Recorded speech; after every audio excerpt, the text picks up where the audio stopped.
Welcome to Penrose Learning, where we make understanding easy. You start by enabling live photo in camera. Tap the concentric circles icon so it turns yellow. Then compose your shot. Use grid lines and lock focus by pressing and holding where you want sharp detail. Once ready, tap the shutter once. Live photo records roughly 1.5 seconds before and after the shutter, so make sure movement occurs in that window. Move slightly or let the subject act naturally and avoid large camera shakes because motion blur can ruin the live effect. Once captured, open Photos and tap the live photo to review. Scrub the vertical frame strip to find the best key photo. Tap Edit to set that frame as the key photo, then drag the white handles to trim unwanted pre- or post-motion. Make exposure and color tweaks if needed so the frozen frame looks right.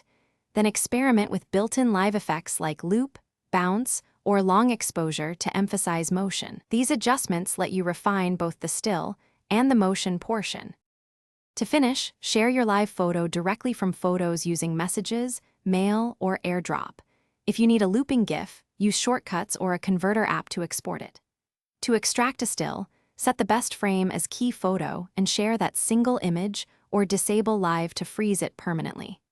If the live option disappears, go to Settings, right arrow Camera, right arrow Preserve Settings, and verify live photo is enabled. Also restart the camera app or iPhone if motion frames won't save.